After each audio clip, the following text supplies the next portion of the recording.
Halo dan selamat datang kembali. Hari ini kita mau gali lebih dalam nih, salah satu topik paling memukau ya dari sumber-sumber yang Anda bagikan. Kita fokus ke bab kunci dari The Suggestible Brain, yang bahas soal gimana sugesti itu bisa mengubah fisiologi Anda. Ini bukan cuma soal motivasi atau perasaan positif aja ya, tapi gimana pikiran, keyakinan, ekspektasi Anda, sesuatu yang kayaknya nggak kelihatan gitu, ternyata benar-benar bisa mengubah cara kerja fisik tubuh kita. Nah, misi kita kali ini, kita mau ungkap bukti-bukti yang paling kuat, kadang malah mengejutkan, soal hubungan pikiran tubuh ini. Gimana sih, kok bisa sebuah label di minuman mengubah hormon? Atau keyakinan soal pekerjaan bisa ngubah berat badan? Atau gejala penyakit bisa muncul atau hilang cuma gara-gara apa yang kita percaya? Yuk kita bongkar sains di baliknya. Siap? Kita mulai dari dasarnya dulu ya. Kita kan sering dengar ya soal efek placebo. Itu loh, pil gula yang entah gimana caranya bisa bikin orang merasa lebih baik. Tapi, sumber ini bilang, ini tuh lebih dari sekedar perasaan atau sugesti di permukaan aja. Apa sih yang sebenarnya terjadi di level biologis? Nah, ini dia poin pentingnya. Efek placebo itu sering banget disalahartikan, dianggap nggak nyata, atau cuma di pikiran aja. Tapi yang sains tunjukkan, dan ini ditekankan banget di sumber Anda, adalah ekspektasi itu sendiri bisa memicu jalur neurobiologis yang konkret, yang nyata.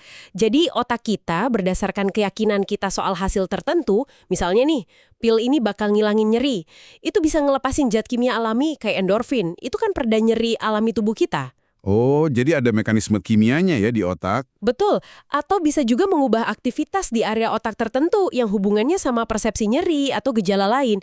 Jadi, ya ini bukan sihir, ini tuh bukti gimana software pikiran kita, ya kayak keyakinan, ekspektasi, itu secara aktif mengarahkan hardware tubuh kita, kayak sistem saraf, hormon, dan lain-lain gitu. Oke. Jadi, otak secara aktif merespons ekspektasi. Coba kita lihat contoh yang lebih nyata deh. Studi milkshake oleh Alia Cram dan Ellen Langer ini, wah pas saya baca materi Anda, ini benar-benar nyantol di kepala saya. Bisa dijelasin nggak detailnya gimana dan kenapa ini signifikan banget? Tentu. Ini studi yang elegan banget ya, karena isolasi variabelnya bagus. Jadi pesertanya dibagi dua kelompok, dua-duanya dikasih milkshake yang komposisinya identik, sama persis. Tapi, nah ini dia, satu kelompok dikasih label indulgent, mewah gitu ya, dengan tulisan 620 kalori. Kelompok satunya lagi dikasih label sensible, yang bijaksana, 140 kalori. Ingat ya, isinya sama plek, cuma persepsinya aja yang dimanipulasi lewat label.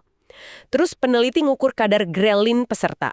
Grelin itu hormon lapar kan ya? Yang ngasih sinyal ke otak kalau kita perlu makan. Tepat sekali, biasanya nih, kalau kita habis makan banyak atau tinggi kalori, kadar grelin itu turun drastis, kasih sinyal kenyang. Sebaliknya, kalau makannya sedikit atau rendah kalori, ya turunnya nggak akan setajam itu. Nah, hasil studi ini luar biasa loh. Kadar grelin peserta itu benar-benar merespons sesuai label yang mereka lihat, bukan kandungan kalori sebenarnya. Gila kan? Serius? Jadi, Iya. mereka yang minum milkshake, yang mereka pikir indulgent, 620 kalori, itu nunjukin penurunan grelin yang signifikan, kayak beneran habis makan padat kalori. Nah, yang minum milkshake yang sama persis tapi labelnya sensible 140 kalori, penurunan grelinnya jauh lebih landai. Itu gila banget sih. Jadi tubuh mereka secara fisiologis, secara hormon, merespons keyakinan mereka tentang kalori. Bukan kalori yang masuk sebenarnya. Ini implikasinya gede banget dong buat diet, persepsi makanan. Soal makanan, apakah kita anggap itu sebagai sesuatu yang memuaskan, atau cuma bahan bakar ringan, itu bisa langsung ngubah respons hormonal tubuh kita terhadap makanan itu. Ini bukan cuma soal merasa kenyang secara subjektif ya, tapi ini perubahan objektif pada hormon yang ngatur lapar dan kenyang. Jadi pikiran kita, lewat ekspektasi yang dibentuk label tadi, secara aktif membentuk realitas biologis kita saat itu. Keren banget. Dan Crum sama Langer ini nggak berhenti di situ kan ya? Mereka juga bikin studi sama pelayan hotel, ini ada juga di materinya. Nah, kalau yang ini nguji dampak mindset jangka panjang ya, bukan respon sesaat kayak milkshake tadi. Gimana tuh ceritanya? Studi ini juga cerdik nih, jadi mereka datengin pelayan hotel di beberapa hotel gitu. Setengah dari pelayan, ini kelompok intervensi, dikasih presentasi. Isinya ngejelasin kalau pekerjaan fisik mereka sehari-hari, bersihin kamar, dorong troli berat, naik turun tangga, itu udah memenuhi bahkan lebih dari rekomendasi dokter buat gaya hidup aktif. Setara sama olahraga teratur lah. Intinya presentasi itu ngebantu mereka melihat ulang pekerjaan mereka sebagai aktivitas yang menyehatkan. Nah, kelompok kontrolnya nggak dapat info ini. Mereka ya kerja kayak biasa aja. Penting nih, nggak ada instruksi buat ngubah pola makan atau kerja lebih keras ya. Jadi, satu-satunya beda cuma persepsi kelompok intervensi tadi terhadap kerjaan fisik yang emang udah mereka lakuin tiap hari. Betul. Dan hasilnya, setelah 4 minggu, signifikan banget. Kelompok yang dikasih tahu kerjaan mereka itu olahraga, rata-rata berat badannya turun hampir 1 kilogram. Tekanan darah sistoliknya turun sekitar 10 poin, lemak tubuhnya juga turun, dan kepuasan kerjanya naik dibanding kelompok kontrol. Padahal, survei nunjukin mereka nggak ngubah pola makan, nggak nambah jam kerja, nggak olahraga di luar pekerjaan. Tapi gimana mungkin ya? Turun berat badan, tekanan darah turun, tanpa perubahan perilaku yang kelihatan jelas. Apa ini murni kekuatan sugesti aja? Mungkin ada yang skeptis nih, mikir, pasti ada perubahan kecil yang nggak ketahuan. Ya, skeptis itu wajar sih. Penelitinya sendiri juga ngakuin susah buat 100% nyingkirin kemungkinan adanya perubahan perilaku bawah sadar yang halus banget. Tapi ya itu, nggak ada bukti perubahan perilaku yang signifikan. Penjelasan yang paling mungkin, dan ini sejalan sama temuan milkshake tadi, ya perubahan mindset itu sendiri yang memicu perubahan fisiologis. Mungkin ekspektasi kalau mereka lagi olahraga itu ngubah cara tubuh mereka bakar kalori atau ngatur metabolisme pas lagi ngerjain kerjaan yang sama. Ini nunjukin betapa kuatnya interpretasi kita soal aktivitas fisik bisa ngaruh ke hasil kesehatan objektif, bukan cuma perasaan subjektif. Ini bukan cuma soal mikir positif ya, tapi tubuh yang benar-benar merespon ekspektasi baru itu. Wah, ini ngebawa kita ke area lain nih yang disorot di sumber Anda. Penyakit kronis kayak diabetes tipe 2.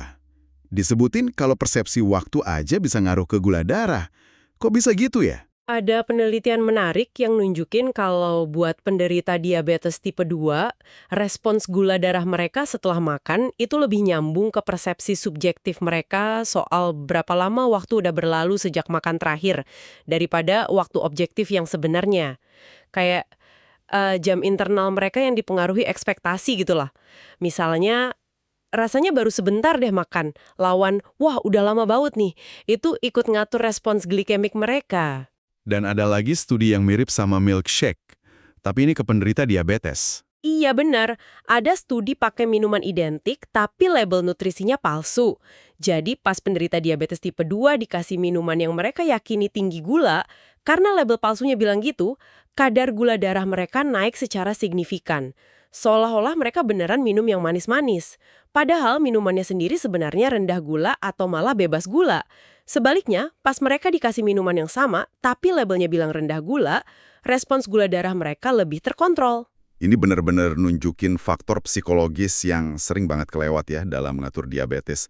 Fokusnya seringnya cuma ke diet, obat, insulin, tapi keyakinan pasien soal apa yang mereka makan atau minum ternyata bisa ngasih dampak langsung ke gula darah. Tepat sekali. Ini jadi pertanyaan penting dan seberapa besar sih peran ekspektasi dan sugesti dalam pengalaman sehari-hari pasien diabetes? Dan bisa nggak kita manfaatin pemahaman ini buat bikin intervensi yang lebih baik? Mungkin ngebantu pasien melihat ulang persepsi mereka soal makanan atau manajemen penyakit mereka bisa jadi tambahan yang kuat buat pendekatan medis biasa. Ini nunjukin betapa nyatunya pikiran sama metabolisme glukosa. Mari kita pindah ke contoh lain yang juga, menarik banget dari sumber ini. Intoleransi laktosa. Banyak orang kan yakin banget ya, nggak bisa kena laktosa sekali. Tapi studi-studi ini nunjukin cerita yang lebih rumit ya. Ada cerita si Jess, teman penulis buku, terus ada studi dari McGill juga. Ya, cerita Jess itu kan anekdot ya, tapi bagus buat gambaran. Dia yakin banget nggak bisa makan produk susu. Tapi suatu kali dia makan gelato yang dia percaya bebas laktosa. Dia nikmatin aja tuh, nggak ada masalah. Belakangan baru tahu kalau gelato itu ternyata pakai laktosa penuh. Jadi keyakinan dia pas itu ngalahin reaksi biologis yang biasanya dia alamin. Terus studi ilmiahnya gimana? Yang dari McGill itu. Nah, studi dari McGill ini kuat banget. Di satu eksperimen, mereka ngumpulin orang-orang yang emang udah didiagnosis klinis intoleran laktosa. Terus mereka dikasih minuman yang isinya laktosa. Tapi dibilangin itu placebo, pakai nama kimia yang rumit gitu, nggak nyebut laktosa sama sekali. Hasilnya, kebanyakan nggak ngelaporin gejala intoleransi yang biasa mereka rasain. Tapi, nah ini dia, begitu setelah itu mereka dikasih tahu kalau minuman tadi sebenarnya ada laktosanya, wah banyak yang langsung laporin gejala kayak kembung, perut kram, diare. Jadi, gejalanya muncul setelah mereka tahu kena laktosa, bukan pas minum tanpa tahu. Persis, dan yang lebih bikin kaget lagi, di studi lain, mereka ngasih peserta susu yang beneran bebas laktosa, tapi dibilangin itu susu biasa yang ada laktosanya. Semakin banyak susu biasa ini yang sebenarnya bebas laktosa, yang mereka setuju minum, makin parah gejala intoleransi yang mereka laporin. Ini luar biasa sih.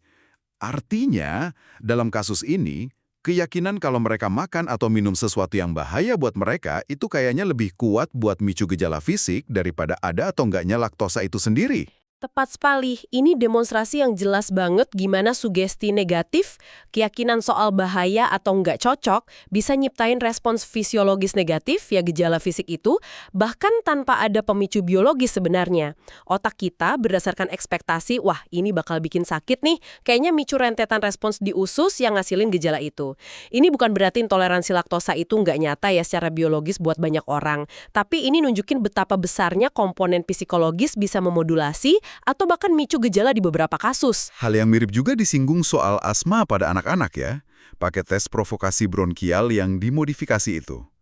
Gimana sugesti main peran di sini? Iya, tes provokasi bronkial standar kan pakai zat kimia ya buat sengaja micu penyempitan saluran nafas, buat diagnosis atau nilai parahnya asma.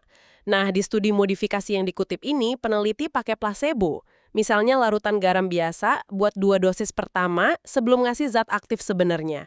Mereka menemuin kalau banyak anak ngelaporin gejala khas serangan asma, sesak nafas, mengi, dada nggak enak, cuma gara-gara hirup placebo.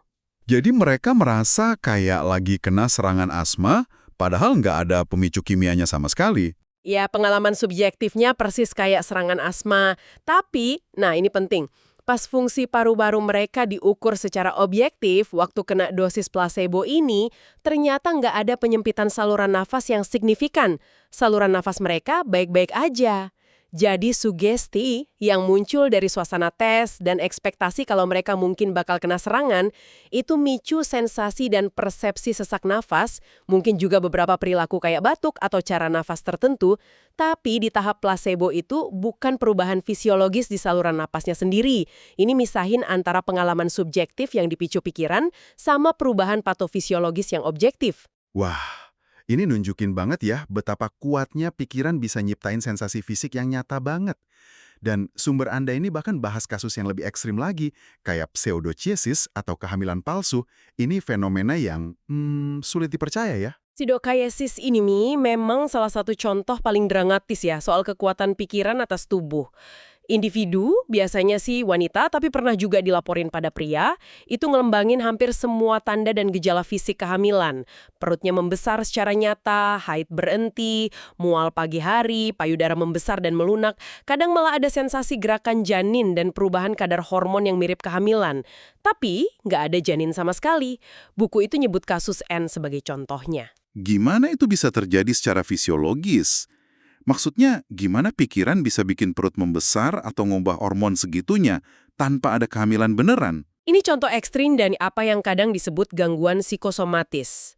Jadi, faktor psikologis biasanya sih keinginan kuat banget buat hamil, atau sebaliknya, ketakutan luar biasa sama kehamilan, itu diterjemahin sama otak jadi perubahan fisik yang luas.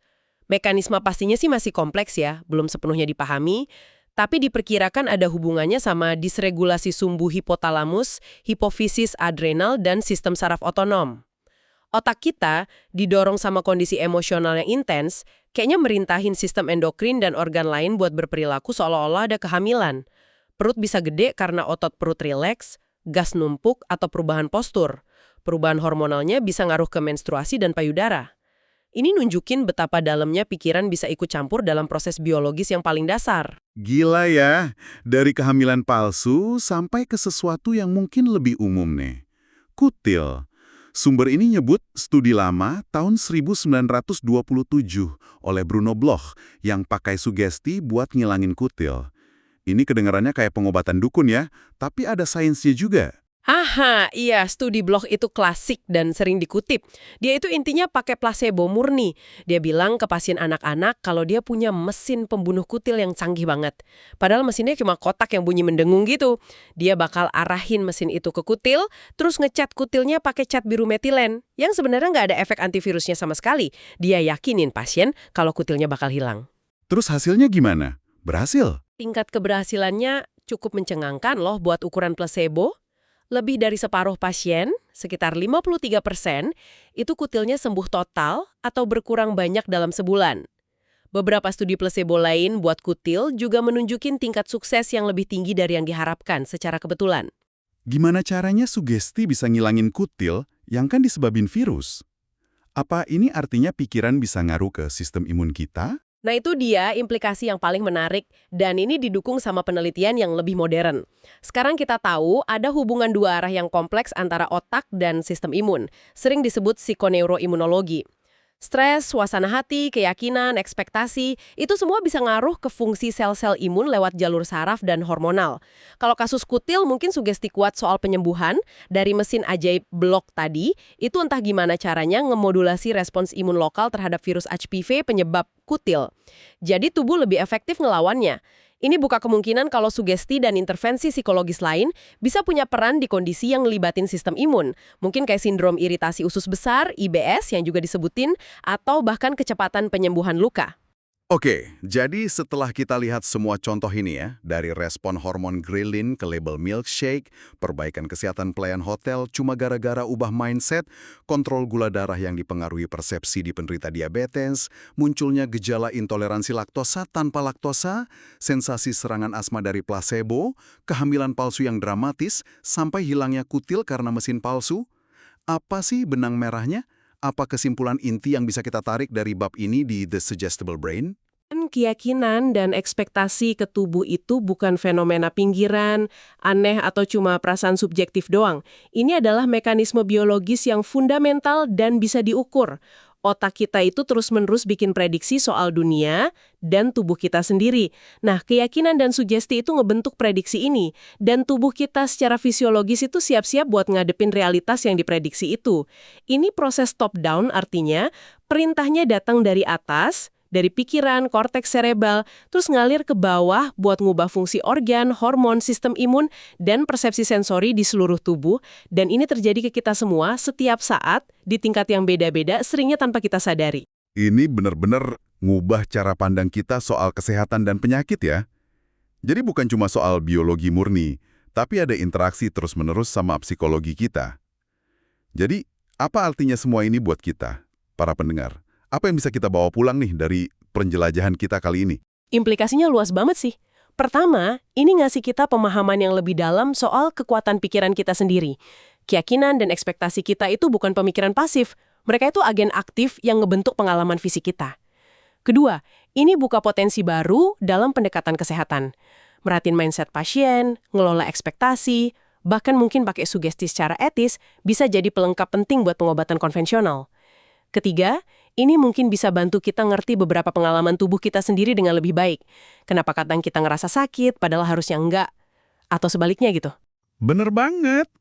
Kita udah lihat gimana sugesti bisa ngubah hormon lapar, perbaiki kesehatan tanpa olahraga ekstra, micu gejala intoleransi tanpa pemicunya, nyiptain sensasi fisik kayak sesak napas, bahkan ngaruh ke sistem imun. Kekuatan pikiran atas fisiologi itu nyata adanya. Nah, sebagai penutup nih, mungkin ada baiknya Anda coba renungkan ini. Mengingat bukti kuat dari sumber-sumber ini soal gimana keyakinan dan ekspektasi bisa secara nyata ngebentuk respon fisik Anda, dari metabolisme sampai gejala penyakit, kira-kira adakah satu area dalam kesehatan atau kebiasaan Anda sendiri yang mungkin bisa Anda lihat pakai kacamata baru? Mungkin karena keyakinan atau ekspektasi tertentu yang Anda pegang soal makanan, kemampuan fisik, kerentanan sama penyakit, atau efektivitas suatu pengobatan yang tanpa sadar ngaruh ke tubuh Anda? Dan kalau iya, mungkinkah cuma dengan ngubah mindset atau narasi internal Anda soal itu bisa buka jalan ke perubahan fisik yang terukur? Bukan sebagai pengganti tindakan nyata ya, tapi sebagai pelengkap yang kuat. Sesuatu untuk direnungkan deh. Pertanyaan yang kuat banget ya untuk menutup pembahasan kita kali ini. Terima kasih sudah menemani kami dalam penjelajahan mendalam ini. Sampai jumpa di kesempatan berikutnya.